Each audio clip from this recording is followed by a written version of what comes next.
Merci beaucoup, alléluia. Voilà, toujours dans la joie d'être avec vous ici et de pouvoir partager ces quelques réflexions concernant le couple. Alors, on va faire focus sur le couple. Ça peut frustrer certains en se disant moi je suis pas encore marié, ou moi je suis veuf, veuve ou divorcé. Mais bon, voilà, on va quand même faire le focus sur le couple parce que ce que vous voulez, j'en suis persuadé, c'est pas tant chercher la croissance de l'Église que sa bonne santé.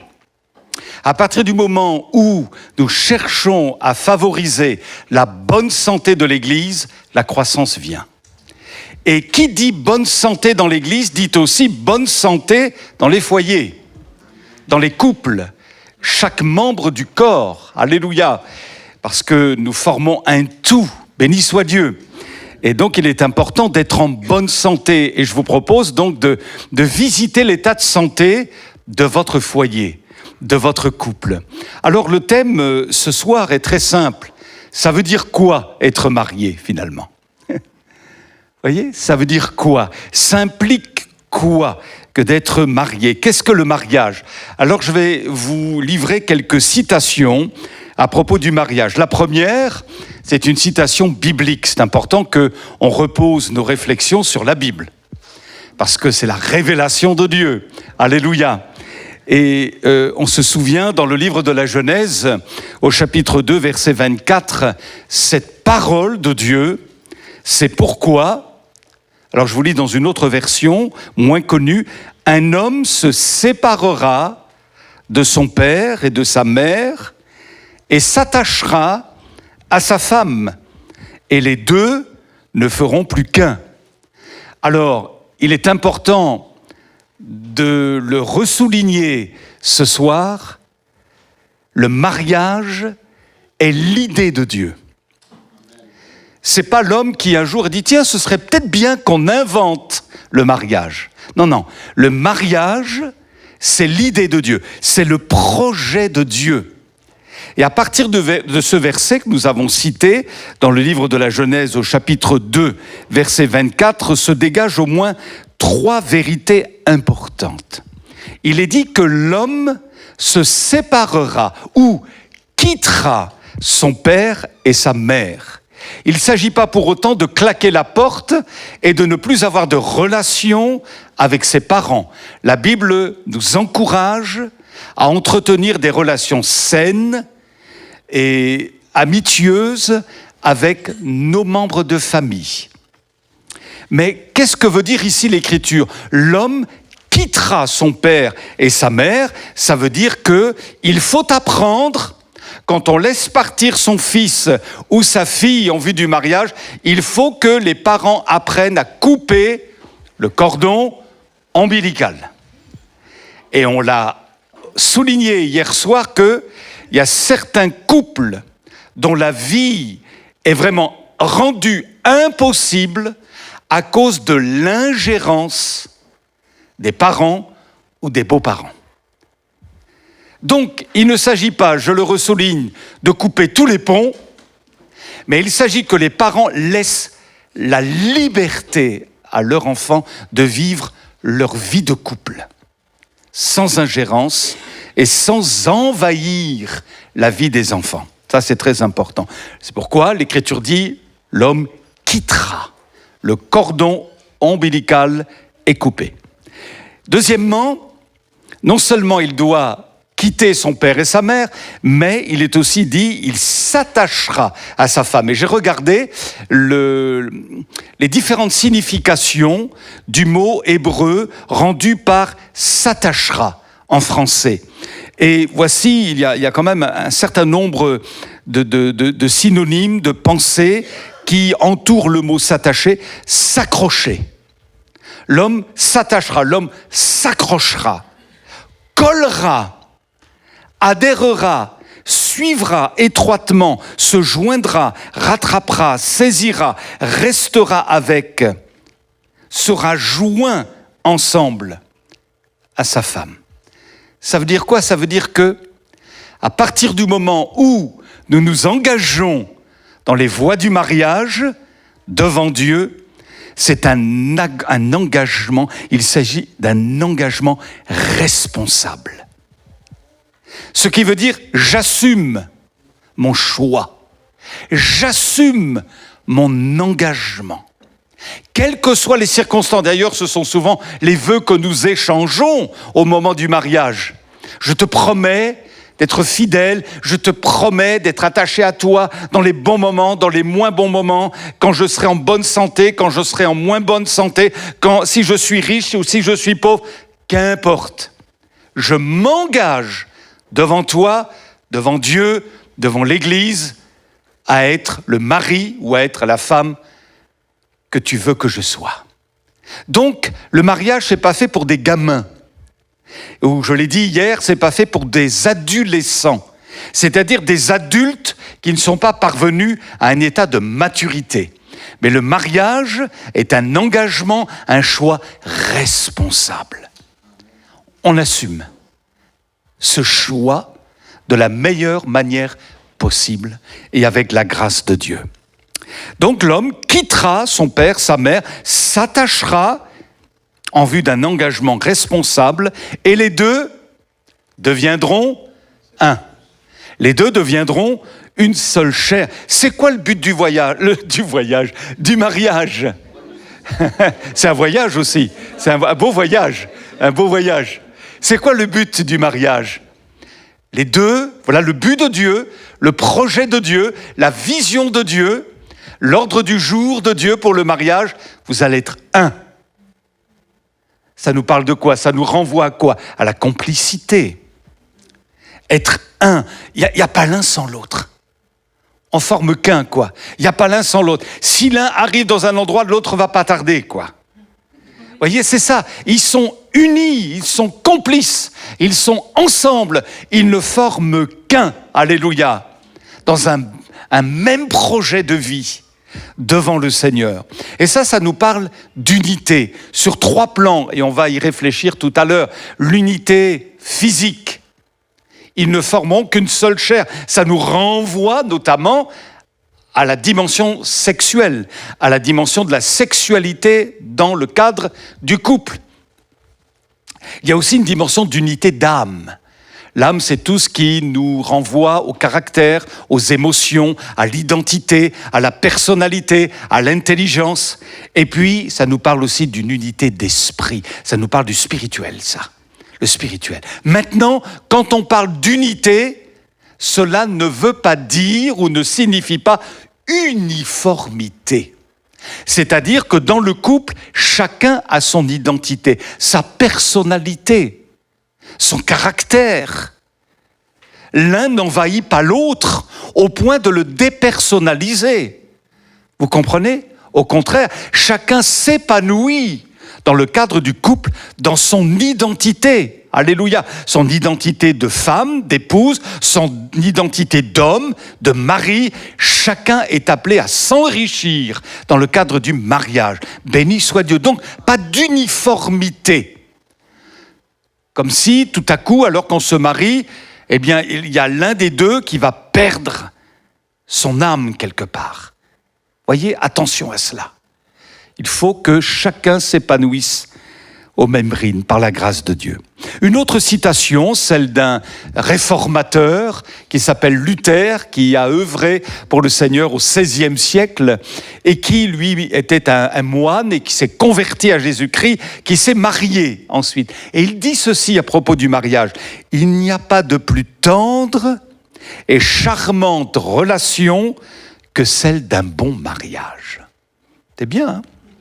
Et puis, un auteur a dit « L'amour conjugal chrétien est le travail persévérant de 2 êtres qui s'efforcent de créer l'un pour l'autre une atmosphère permettant à chacun de s'épanouir et de devenir la personne que Dieu a voulu, plus complète qu'elle ne le serait devenue en restant seule. » C'est beau aussi, hein?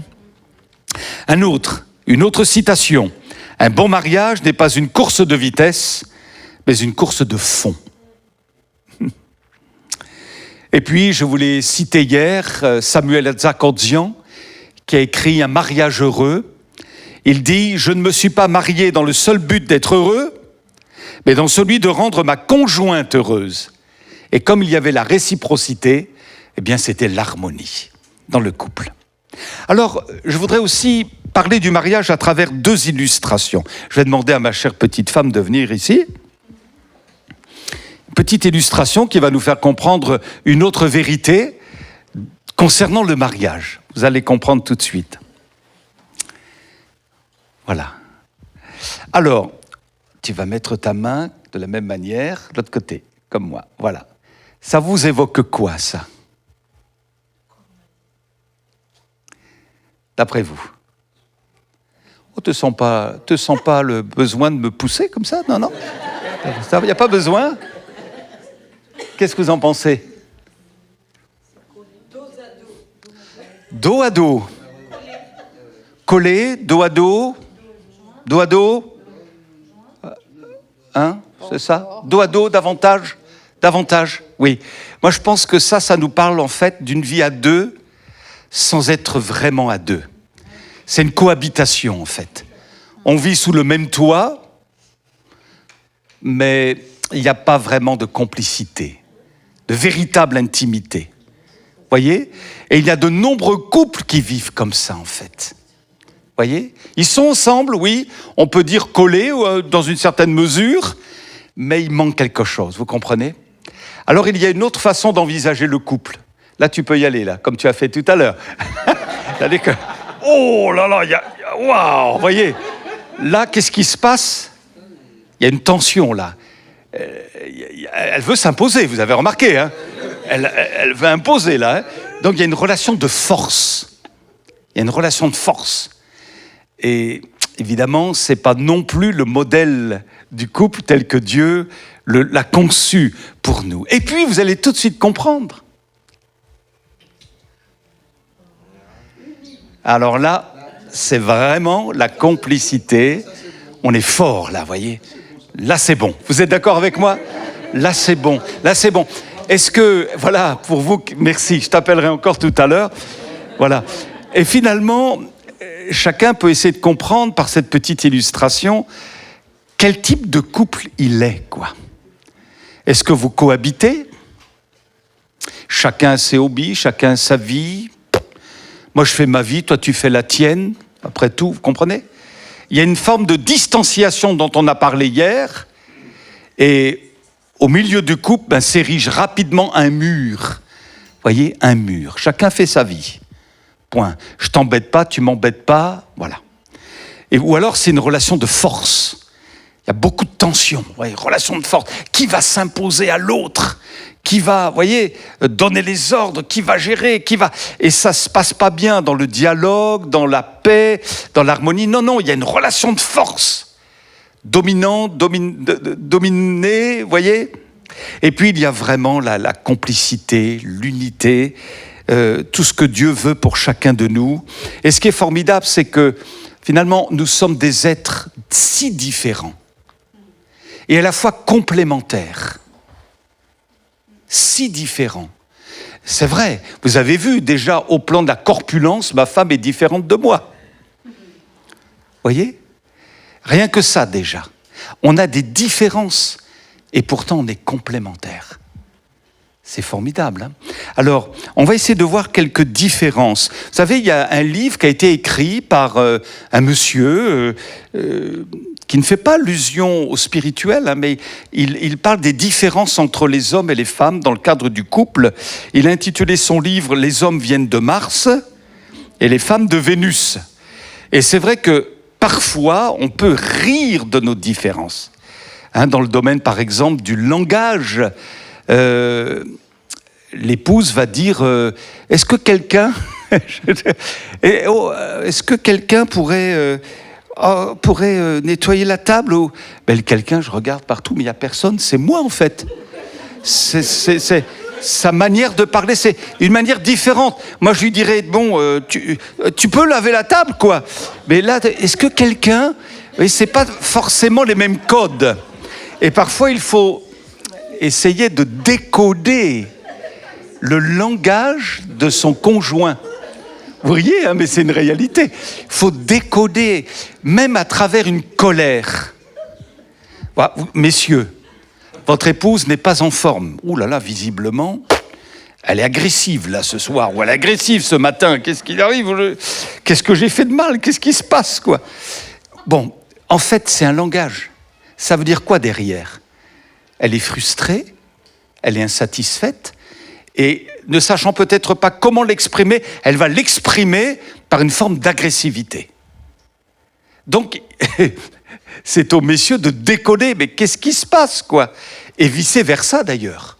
L'épouse doit décoder aussi le langage du mari. Donc, c'est toute la grâce de Dieu, vous êtes d'accord avec moi? On est si différents. On est si différents. Alors, on va essayer d'examiner quelques-unes de ces différences. Est-ce que vous voyez le tableau à peu près? Le frère a fait un beau travail. Là, il a coupé le tableau en plusieurs parties. Ça va? Vous voyez à peu près? Il est important de comprendre les différences fondamentales qui existent entre l'homme et la femme. Cette découverte aide à mieux interpréter les comportements du conjoint. Alors, l'homme, on va lire quelques-unes, en tout cas des différences les plus saillantes, si vous voulez. Orienté vers l'accomplissement. Ça va? Alors que la femme est davantage orientée vers les relations. Normalement, on va dire comme ça, les choses. Il peut y avoir des nuances, bon. Donc l'homme, lui, voilà, c'est une forme de... Je veux réussir, voyez, professionnellement, sportivement, artistiquement, etc. Je veux réussir, c'est important pour l'homme. Voyez, voilà. Mais la femme, elle, c'est surtout le relationnel. C'est important pour elle, le relationnel. Bon.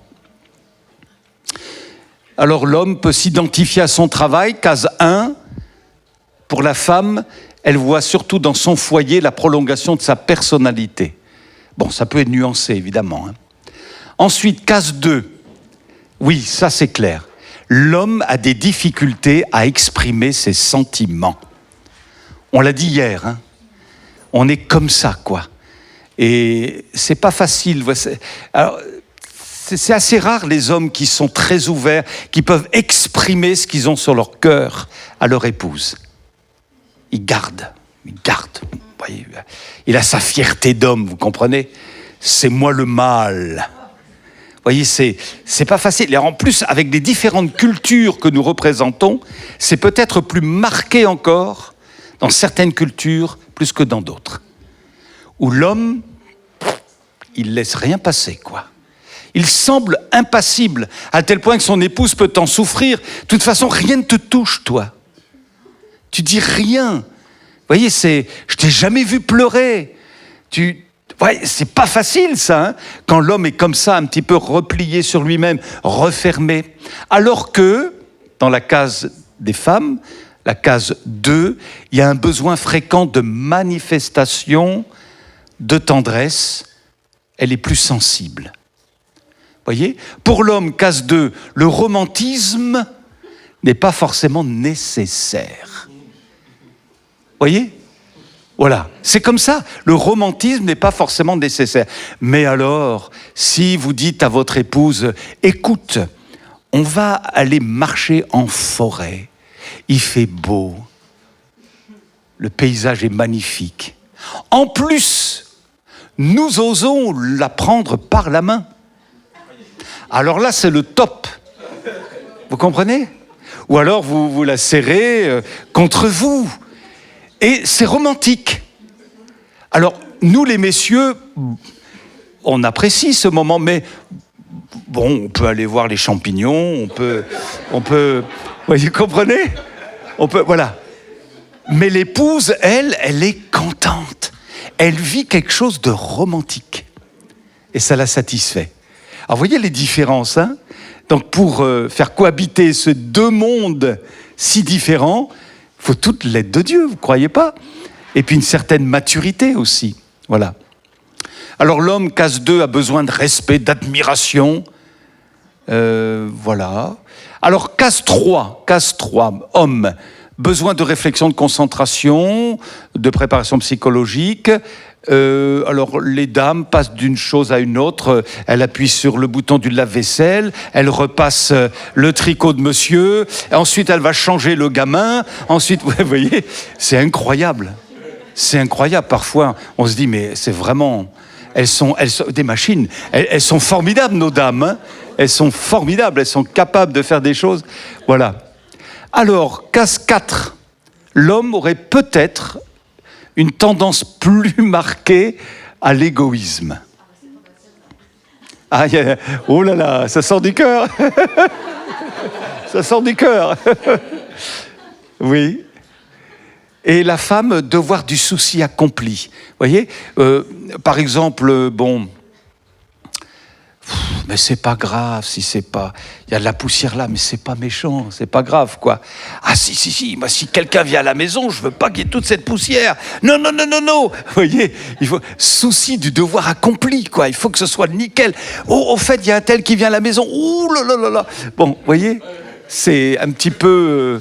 Marthe, quoi. Marthe, vous voyez, qui voulait pas recevoir n'importe comment Jésus. Alors, elle s'affairait partout. Vous imaginez un petit peu faire un gâteau breton pour Jésus, organiser un bon phare au pruneau, tout ça. Bon, ça demandait du temps. Et alors, elle s'affairait. Puis Marie, ça veut pas dire qu'elle était feignante, Marie, mais elle avait compris l'essentiel. Et finalement, il faut une complémentarité entre les deux. Bon.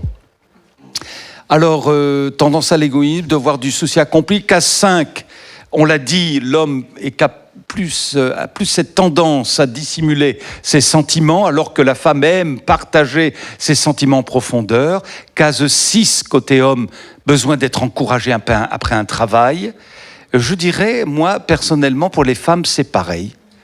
On en parlera demain dans le domaine de la communication, un besoin réciproque de valorisation. Ça, c'est tellement important. Et on est gauche, nous, parfois, les hommes aussi, je le dis, on ne sait pas toujours remercier, quoi. Et je vous donnerai des exemples demain, dans certaines cultures, où franchement, la femme n'est pas du tout valorisée. Vous voyez, donc c'est important de dire merci. Merci pour la chemise repassée. Merci pour l'autre badois, les petits pois. Merci pour mes chaussures qui sont rangées. Merci pour ceci. Et vice-versa. Des petits encouragements qui font beaucoup, quoi, pour chacun. Et on n'y pense pas toujours, il faut le reconnaître. Alors ensuite, on a, case 7, besoin d'être accueilli. Messieurs, est-ce que c'est vrai ? Vous rentrez du travail et votre épouse, imaginez, ta-ta-ta-tan. Vous voyez ? Ta-ta-tan, mon homme arrive du travail. J'ai tout mis en place pour qu'il soit heureux, content, mon chéri. Alors, boum, voilà, je suis content de te voir, voilà. Alors l'homme, wow, il se sent honoré, quoi. Il est, wow, je suis accueilli comme ça, comme, wow. Vous vous rendez compte ? Bon, c'est pas toujours comme ça, vous êtes d'accord ? Mais c'est, voilà, l'homme a besoin d'être accueilli, c'est comme ça. Alors que l'épouse, c'est surtout le besoin de se décharger, et le besoin de parler. C'est ça, hein ? Comment, Patricia ? Alors, les besoins aussi, les deux ont besoin d'être accueillis, on est d'accord. Hein ?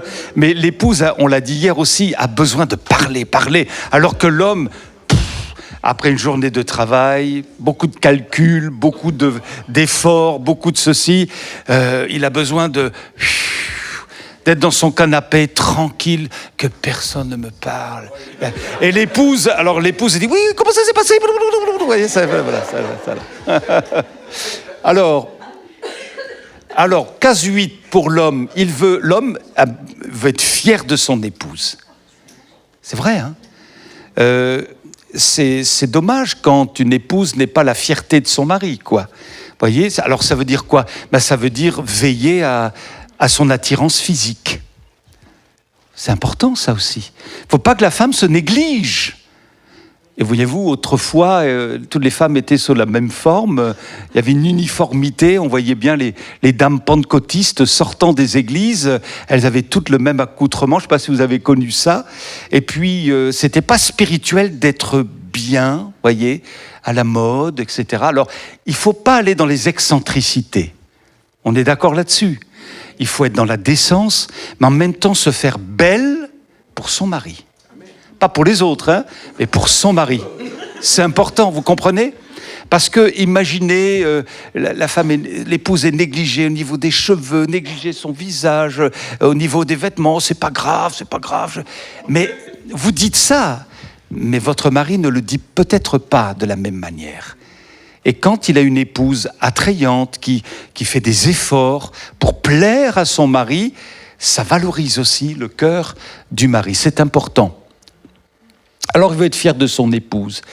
Et puis l'épouse, elle attend de lui surtout des manifestations de tendresse au quotidien.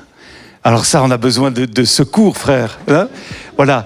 Alors, voyez, c'est un petit peu comme quand vous avez beaucoup mangé, vous dites « Oh, j'ai mangé pour une année » ou « J'ai mangé pour le week-end », quoi.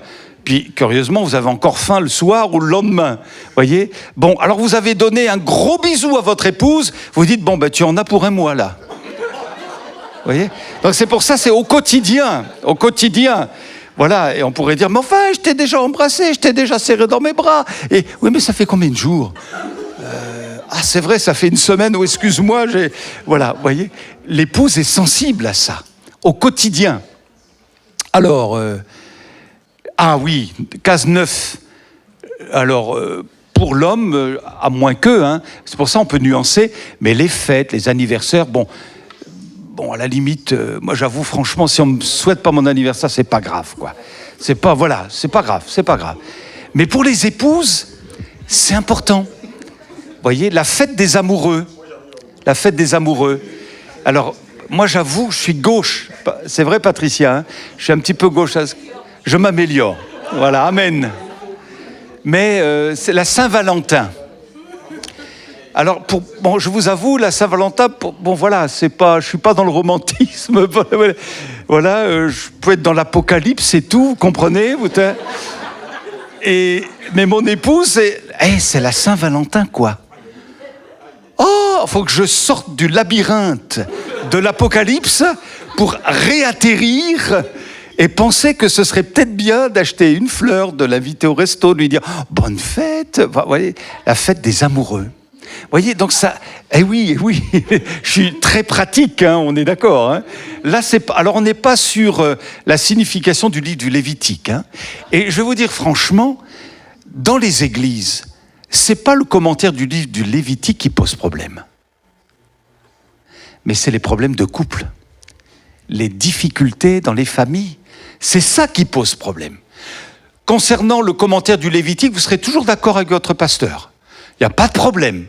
Mais est-ce que ça va gérer les problèmes de fond dans une église ? Vous voyez, je ne dis pas qu'il ne faut pas lire le livre du Lévitique, hein. On peut y découvrir des choses formidables. Mais ça ne posera pas problème. Par contre, c'est la vie du couple et de la famille, je le répète. Donc que Dieu nous aide, hein, les uns et les autres. Alléluia. Alors, c'est important pour la femme, les fêtes, les anniversaires, etc. Je passe le 10, le 11, je passe aussi. 12, besoin de savoir pour l'homme que ce qu'il fait est important, et on retrouve aussi ce point important, besoin de communication pour la femme, d'échange et d'être écouté. Ah, ça continue. Alors l'homme, pense logiquement, suivant les faits, objectif, rationnel, il raisonne. Voyez, la femme est beaucoup plus sur les émotions. Donc l'homme, il y a un petit problème avec l'enfant. Mais tu te rends pas compte, mais enfin quand même, comment on va faire ? Et puis le mari, lui, va dire, bon, attends, il y a ça, d'accord. Oui, mais enfin, tu vois pas. Non, alors, vous voyez, c'est un petit peu pour illustrer. Vous voyez, l'homme est rationnel, voilà, et la femme très émotive, vous voyez. Alors, 14, l'homme peut être impatient. En général, l'épouse est plus patiente. C'est vrai ou c'est pas vrai ? Messieurs, alors que vous êtes dans un embouteillage,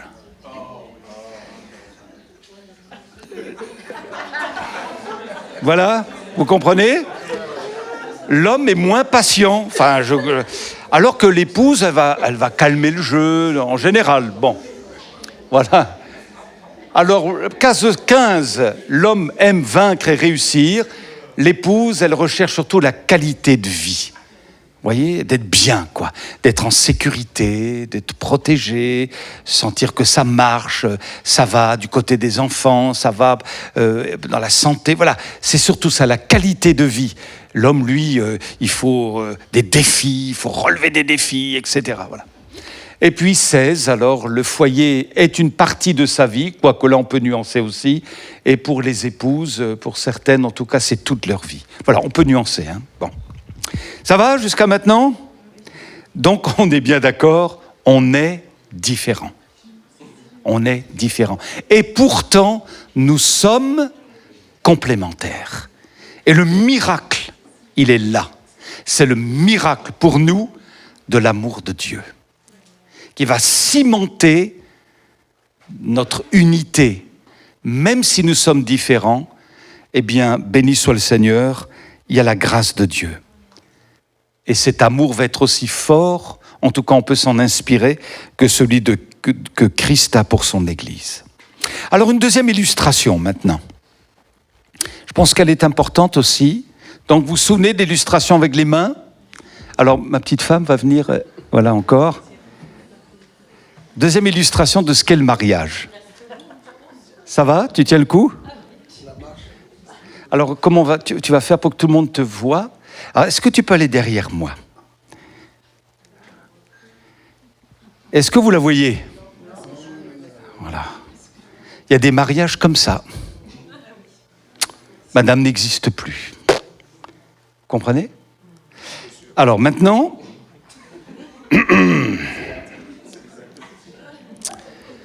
voilà, c'est-à-dire que Madame est passée devant, et puis moi, c'est un autre type de mariage. Et puis, il y a, troisième type de mariage. Là, elle se sent bien, là, elle est t'es en sécurité, tu te sens bien? Voilà, c'est bien. Là, c'est bien, vous comprenez? Alors, merci beaucoup. Elle est formidable, hein? Non, là, ça va, oui, au bout, là, c'est vu. Alors, ça veut dire quoi? Il y en a qui ont dit, la femme n'a pas été tirée du pied de l'homme pour qu'il l'écrase. À l'inverse, la femme n'a pas été tirée de la tête de l'homme pour qu'elle le domine, mais la Bible nous dit que la femme a été tirée de la côte de l'homme, du côté de l'homme, pour être à ses côtés et pour le compléter. Alors, on va aborder ce fameux sujet de ce texte-là dans l'épître de Paul aux Éphésiens qui dit « Femmes, soyez soumises à votre mari. » Et ça peut être compris de différentes manières. En tout cas, on est bien d'accord que dans l'esprit de l'Évangile et du Nouveau Testament, le mot « soumis » ne doit pas nous renvoyer à une connotation négative et destructrice. Si un mari dit à sa femme « Tu dois m'être soumise », c'est déjà raté d'avance. C'est pas comme ça que ça doit se vivre. Il doit y avoir un positionnement naturel dans le couple. Ça se fait avec l'aide de Dieu. Alors, il faut trouver quelle est ma place dans le foyer, comment s'adapter à l'autre, être naturel en même temps, être soi. Et je pense qu'il y a le miracle du Saint-Esprit qui fait que tout ça, eh bien, ça s'harmonise avec l'aide de Dieu. Mais en tous les cas, il n'y a pas d'idée d'assujettissement. La femme n'a pas à être assujettie à l'homme, esclave de l'homme. Et il ne s'agit pas non plus de renvoyer des versets bibliques à la face de sa femme ou de son mari. Il n'y a rien de plus maladroit que ça, finalement. Ça doit se vivre naturellement. Un mari ne doit jamais dire « tu dois m'être soumise » de cette manière-là. Pas du tout. Vous comprenez? Alors c'est quoi être soumise? Alors on avait entendu une fois une prédication là-dessus avec Patricia, et le prédicateur disait « il faut que l'épouse soit sous la mission de son mari. Soumise sous la mission de son mari. » Et quelle est la mission de son mari? Je vous pose la question. Bibliquement. Marie aimez vos femmes. Comment? Comme Christ a aimé l'Église. Mes amis, si nous aimons notre épouse comme Christ aime l'Église, il n'y a aucun problème. Hein. L'épouse, elle sera heureuse et elle saura être bien à sa place. Il n'y aura pas besoin de lui dire « tu dois m'être soumise ».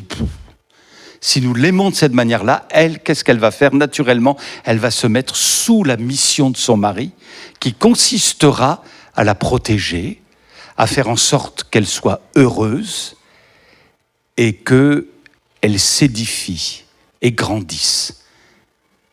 Voyez? Donc, quelque part, le plus grand défi n'est pas celui de l'épouse qui doit être sous la mission de son mari, mais le plus grand défi, c'est celui du mari qui doit aimer sa femme comme Christ a aimé l'Église.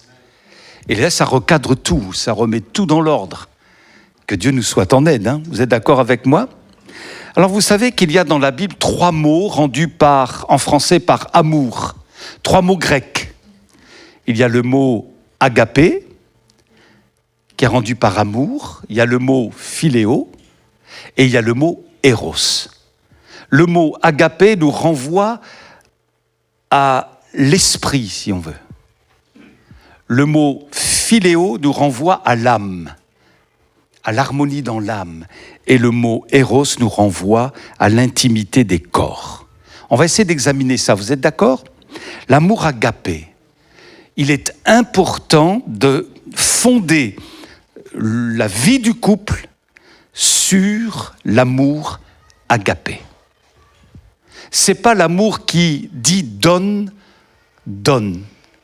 Voyez? Aujourd'hui, on pourrait chanter ce vieux cantique pour ceux qui l'ont connu. Oui, prends tout, Seigneur. Vous avez connu ce chant? Oui, prends tout. Aujourd'hui, avec l'évolution des mentalités, ce serait plutôt « Oui, donne tout, Seigneur.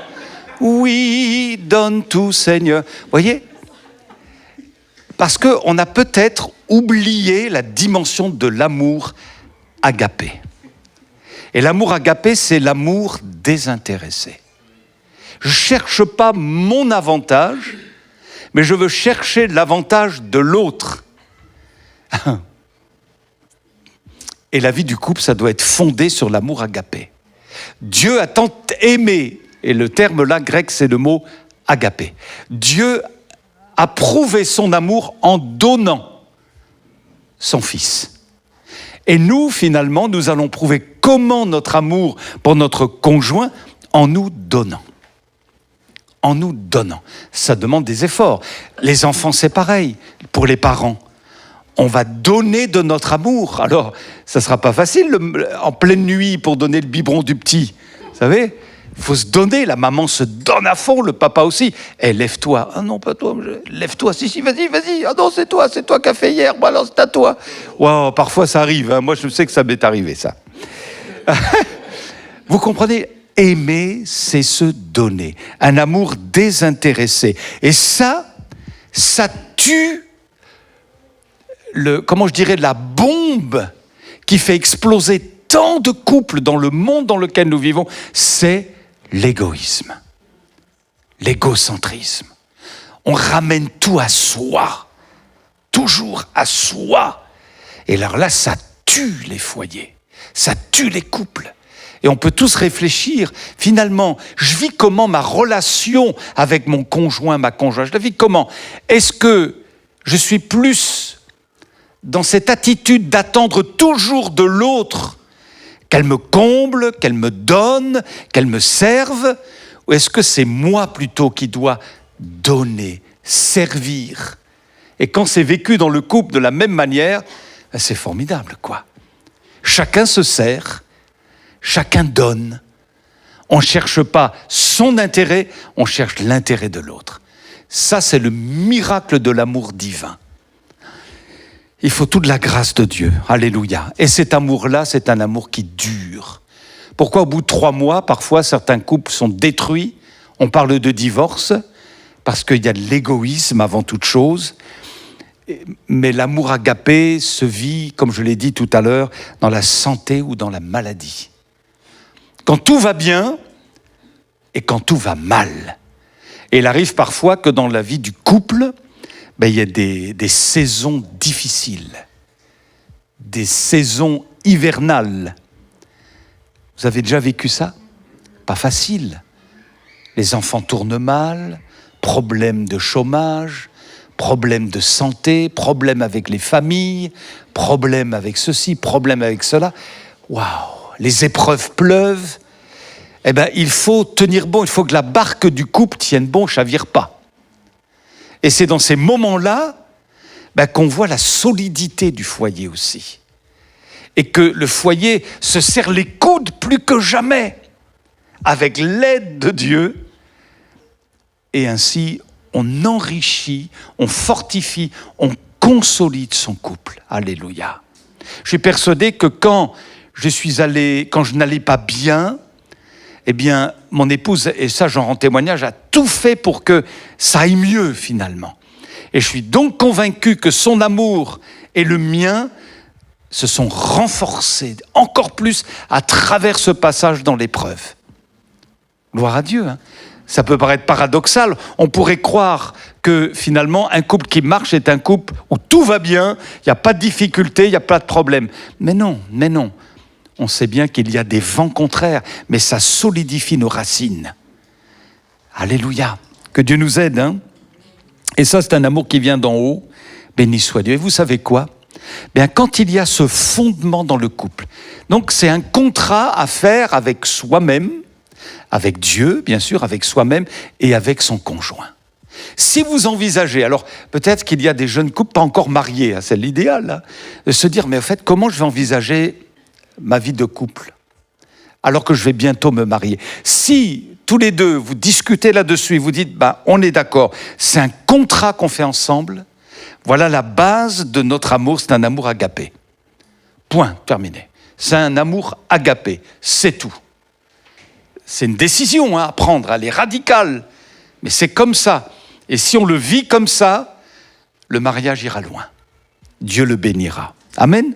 Et puis, alors, sur ce fondement-là, du coup, l'amour philéo, dont on va tout à l'heure parler, et l'amour éros, ça se passe bien. Maintenant, je voudrais quand même faire cette réflexion, c'est que l'amour agapé implique une intimité spirituelle. Quelqu'un dit, pour que le couple tienne, il faut que Dieu soit là. Vous êtes d'accord? Pour que le couple tienne, il faut que Dieu soit là. Ça, c'est important. Quelqu'un aussi a écrit, j'ai remarqué que la majorité des femmes désirent que leur mari devienne le guide spirituel de leur foyer. Vous savez à quoi on assiste dans notre société moderne? À la démission des hommes. Moi qui suis un homme, je peux le dire, quoi. Pourquoi il y a tant de délinquance dans les cités, tout ça? Parce que papa n'est plus là, quoi. Il n'assume plus. Et il y a tant de jeunes qui souffrent parce que le père ne tient plus son rôle. C'est un vrai problème. Et l'on voit les femmes qui s'affairent de toutes parts, dans les cités, partout, parce qu'elles font tout. Alors que dire des familles monoparentales où la maman, elle est le papa, la maman à la fois? C'est compliqué tout ça, c'est compliqué. Et il est important donc que les hommes reprennent leur place de chef de famille, dans le bon sens du terme. Un chef, c'est pas un potentat, hein. Vous voyez? C'est pas ça un chef, hein. Un chef, c'est un guide, c'est quelqu'un qui donne l'exemple, hein. C'est ça un chef de famille. Donc il faut que les maris reprennent leur place, sécurisent la maison, sécurisent la vie du couple, la vie du foyer, en donnant l'exemple et en étant de véritables chefs spirituels. Or, on constate dans nos églises que finalement, bien souvent, c'est l'épouse qui donne l'impulsion. Pas toujours, heureusement, hein, gloire à Dieu. Mais je suis un peu en souffrance. Je me dis, il y a une carence aujourd'hui dans nos églises. Quand vous faites prier une église, vous avez la plupart des sœurs, les chrétiennes, qui élèvent la voix, qui prophétisent tout. Je dis, mais si les sœurs n'étaient pas dans l'église, ça serait comment? Ça serait comment? Parce que finalement, les hommes sont moins hardis dans ce domaine-là. Oui ou non? Je ne sais pas comment ça se passe ici, je ne sais pas. Gérard m'a rien dit, hein. Mais vous comprenez, essayez de réfléchir à ça. Pourquoi? Parce que les hommes ont besoin de retrouver leur place. Et donc, les femmes désirent que leur mari devienne le guide spirituel de leur foyer. Ce n'est pas une sorte de dictateur, mais un guide doux, aimant, sage. Quand un mari devient leader à l'imitation du Seigneur, le cœur de son épouse se sent assez protégé pour le suivre et l'écouter. Amen. Hein? Souvenez-vous de Josué. Josué 24, verset 15. Alors il y a des moments où il faut savoir se mettre en avant dans le bon sens. Et là, Josué se met en avant parce qu'il prend une décision, il fait une déclaration, il dit « Choisissez qui vous voulez servir, mais moi et ma maison, moi ». Là, il s'engage, non pas orgueilleusement, mais d'une manière responsable. Il dit « Oh là là, il faut que je sois le chef de ma maison, de ma famille, au plan spirituel aussi. Donc moi et ma maison, voilà l'orientation que nous donnons, voilà la direction que nous donnons, que moi, chef de foyer, je veux donner à ma maison. Moi et ma maison, nous servirons l'Éternel. » Quel bonheur quand vous avez des hommes dans les familles, dans les foyers, en toute humilité, qui donnent cette note à leur couple et à leur maison. J'entends pas beaucoup d'amen là. Ah. Psaume 127, verset 1. « Si l'Éternel ne bâtit la maison, ceux qui la bâtissent travaillent en vain. » Donc, c'est vraiment important de dire « Jésus soit le roi de mon foyer. » Vraiment. Et on va le dire tout à l'heure, parce que si Jésus, je vais vous le dire clairement, n'est pas le roi de votre foyer, vous êtes vraiment en danger. Vraiment en danger. Parce que le diable, il rôde comme un lion rugissant, cherchant qui dévorer. S'il voit des failles, alors lui, il aime ça, il va détruire, il se plaît dans la destruction. Il faut vraiment que Jésus soit présent. Et d'ailleurs, l'apôtre Paul dit dans les Éphésiens, chapitre 5, « Soyez remplis de l'Esprit ». Et après, il développe sa pensée. Femmes, soyez soumises à votre mari, que chaque mari aime sa femme comme Christ a aimé l'Église. Et puis après, il parle du rôle des enfants, du rôle des parents, des serviteurs, des esclaves, etc., des patrons. Mais tout ça découle du fait d'être rempli de l'Esprit. Si nous ne cherchons pas à être remplis du Saint-Esprit, mais comment ça va marcher dans notre couple? Comment ça va marcher?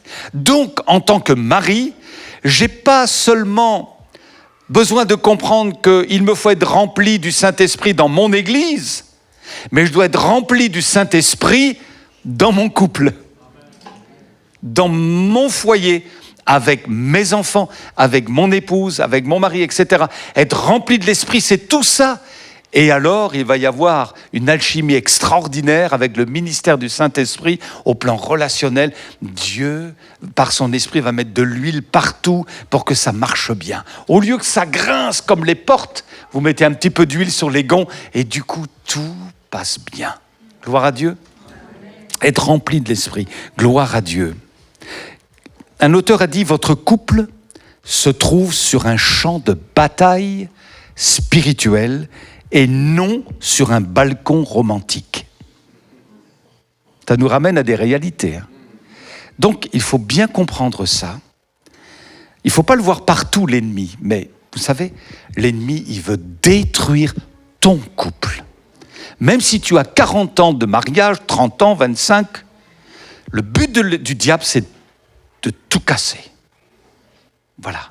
Donc, il faut faire attention aux petits renards qui viennent s'introduire dans la vie du couple, des quelques petits grains de sable là, les uns après les autres, et puis on assiste à une détérioration incroyable du couple. On se disait, mais avant ce petit couple était sympa, mais qu'est-ce qui s'est passé? C'est une succession de petites choses qui n'ont pas été gérées.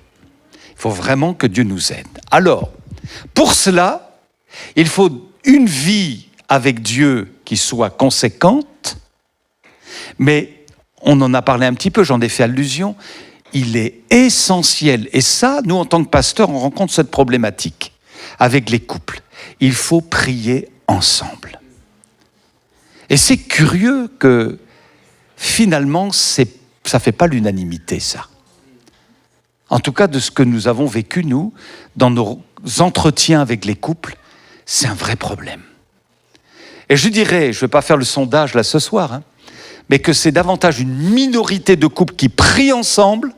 Alors je ne dis pas de prier forcément tous les jours, mais d'avoir quand même ce réflexe de se dire, dès qu'on peut, on prie ensemble.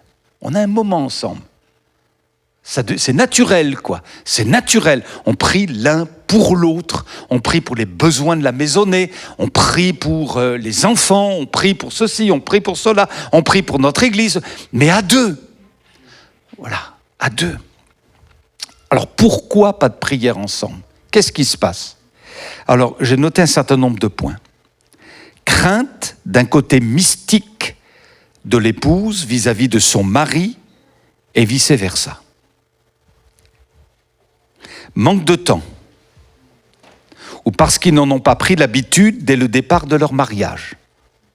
Parce qu'il existe une forme de pudeur entre les conjoints à ce sujet. Parce qu'il y a un manque de soif spirituelle au plan personnel. Parce qu'ils n'en voient pas vraiment l'intérêt ni l'un ni l'autre. Parce qu'ils ne savent pas trop comment s'y prendre, ou par où commencer, comment faire. Parce qu'ils n'ont jamais réussi à le faire, ce n'est pas maintenant qu'ils vont commencer. Parce qu'ils ont essayé, que ça n'a pas duré, et qu'au bout d'X fois, comme cela, sans parvenir à établir une régularité, ils ont fini par se décourager. Vraiment, je vous l'assure, il faut prier ensemble. Si vous avez la joie d'avoir un conjoint converti, c'est pas le cas de tout le monde, alors ça, vraiment, mes amis, il ne faut pas y couper, il faut y aller, il faut prier ensemble. Ça va? Alors, je vais bientôt conclure. Tenez bon. L'amour agapé, on est d'accord? L'amour philéo, c'est l'amour qui touche à l'intimité de l'âme. Alors, concrètement, d'une manière pratique, c'est quoi l'amour philéo? C'est que mon conjoint, ma conjointe doit être mon ami. Si je vous dis que ma meilleure amie, c'est mon épouse. Son meilleur ami, c'est qui, Patricia, ton meilleur ami? Voilà, c'est son mari. Vous voyez? Et ça veut dire quoi? Ça veut dire que, étant ma meilleure amie, on a des super moments ensemble. On a aussi des moments de galère qu'on assume ensemble. On peut rire ensemble. Vous savez qu'il y a des foyers, il y a des couples, ça fait... Quand pour la dernière fois vous avez ri ensemble?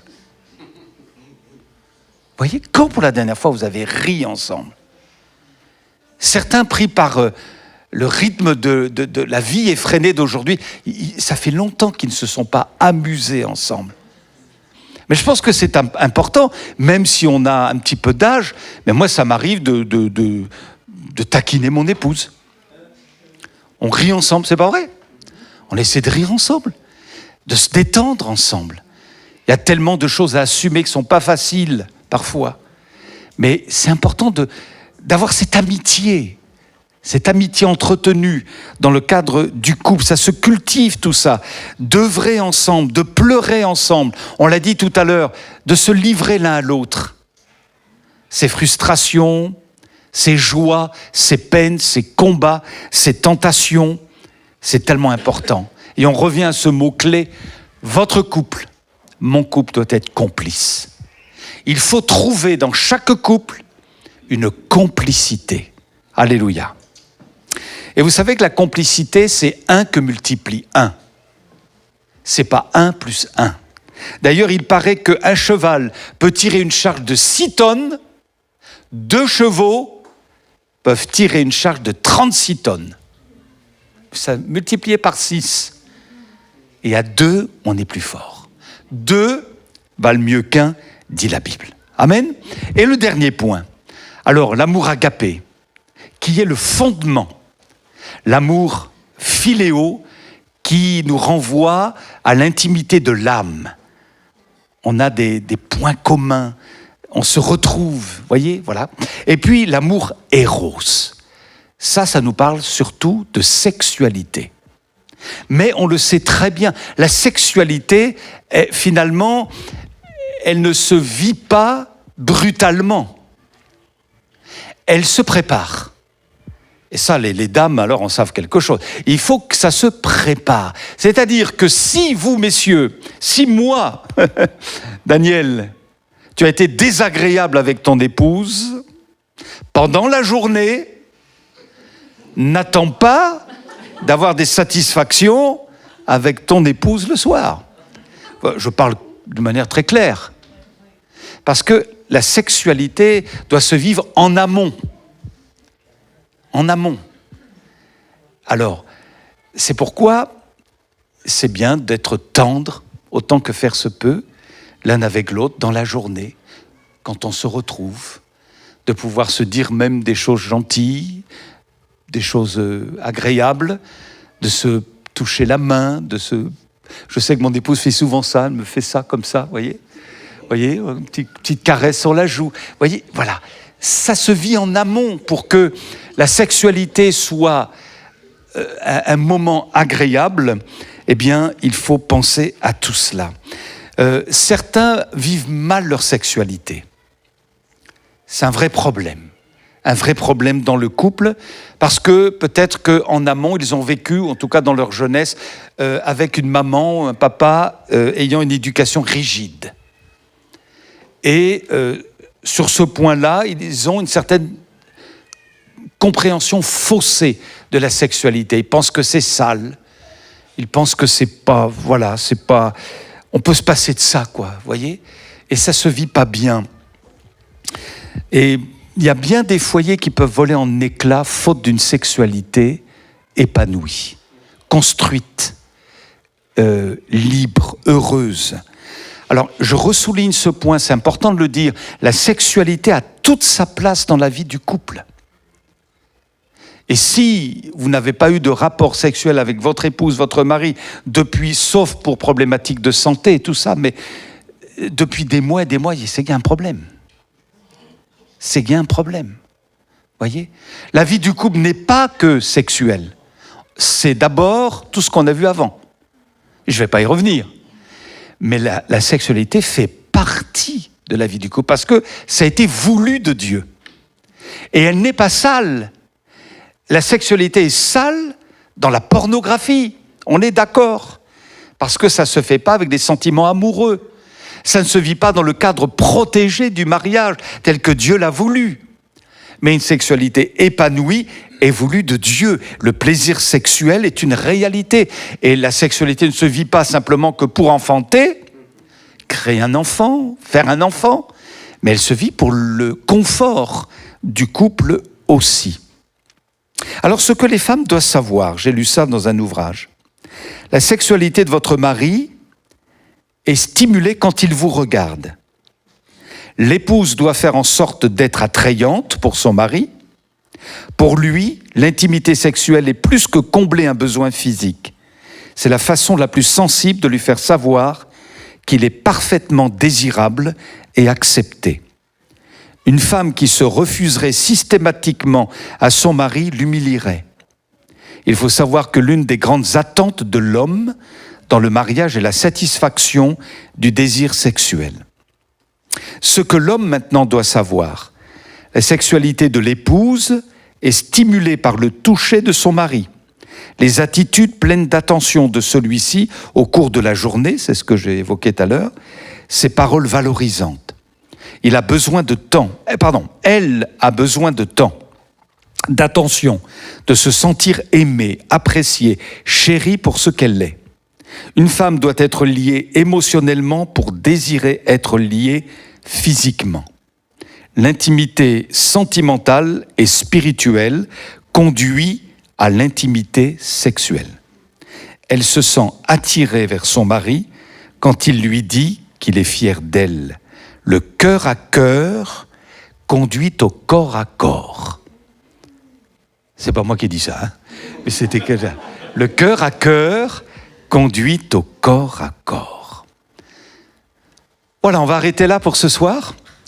Il y a déjà pas mal de choses qui ont été dites ou redites même. Et vous allez retrouver votre questionnaire. Votre pasteur vous l'a donné, vous l'a remis. Est-ce que vous vous êtes attelé au premier questionnaire? Vous avez commencé? Vous n'avez pas eu le temps? Vous allez le faire alors. Alors le deuxième questionnaire est celui-ci. Notre mariage est l'union de deux êtres. Il y a deux questions. Deux choses à faire.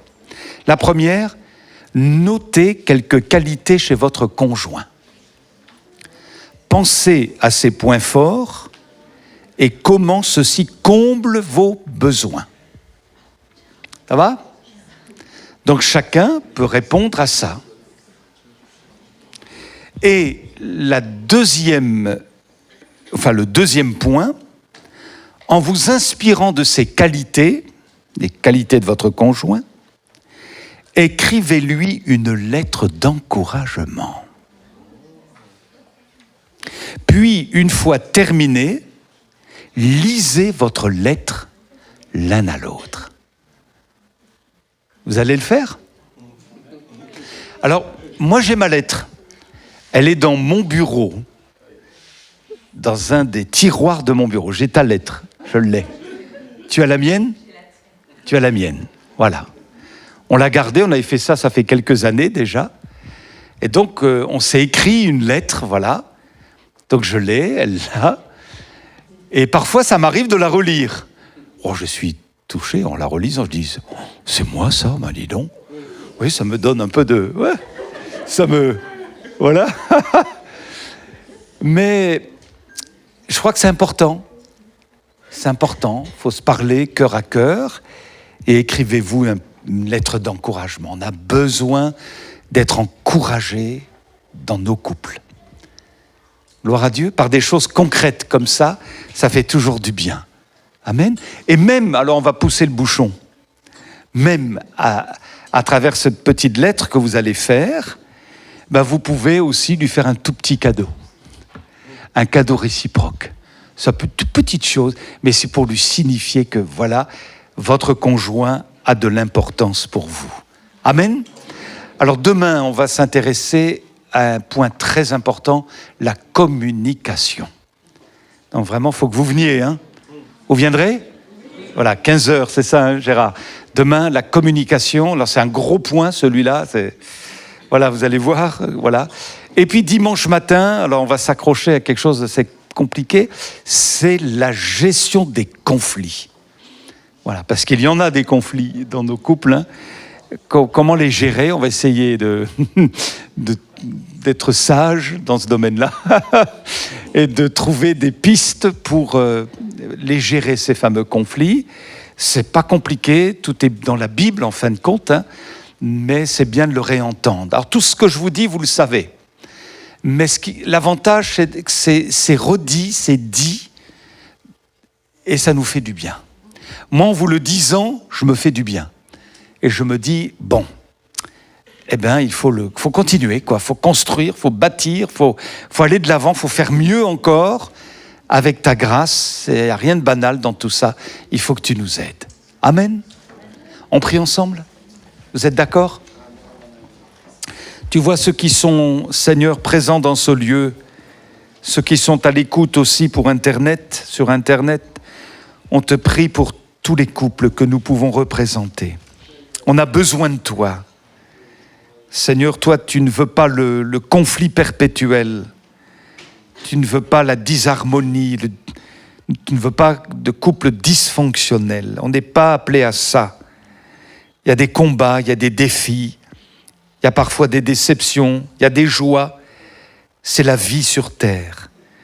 Tu es Dieu, c'est toi qui peux parfaitement combler nos cœurs. Mais on te loue pour celui ou celle que tu as mis à nos côtés, Seigneur.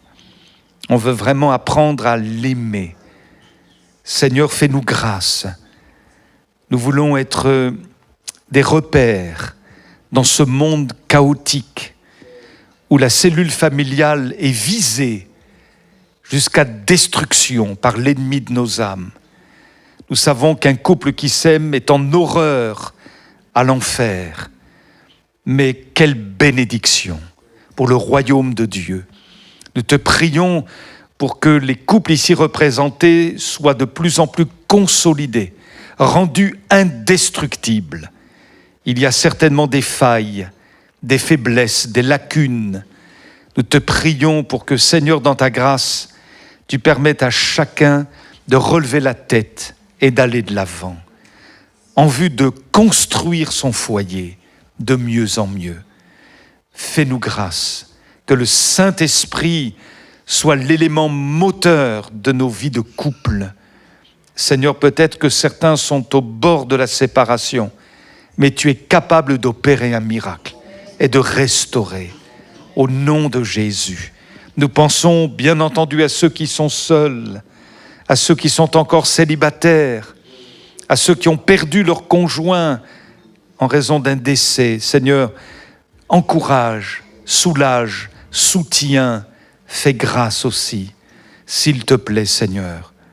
Alléluia.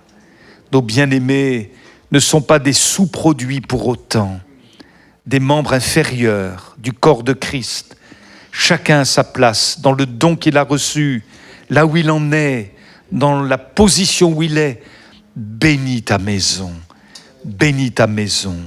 Une église solide et constituée de couples solides, de foyers enracinés en toi. Seigneur, oh, opère les miracles que toi seul peux produire. Seigneur, honore ta parole et viens la déposer dans nos cœurs, qu'elle porte du fruit. Alléluia.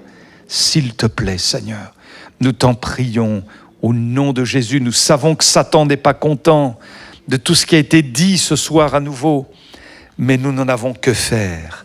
Ce qui est important, c'est d'être soumis à ton esprit, à ta parole. Alléluia. Gloire à toi, notre Dieu. Visite les jeunes couples aussi, mon Dieu. Alléluia. Les tout jeunes mariés, bénis-les, Seigneur. Les plus anciens aussi, mon Dieu. Nous te prions. Oh, à toi toute la gloire en Jésus-Christ. Amen.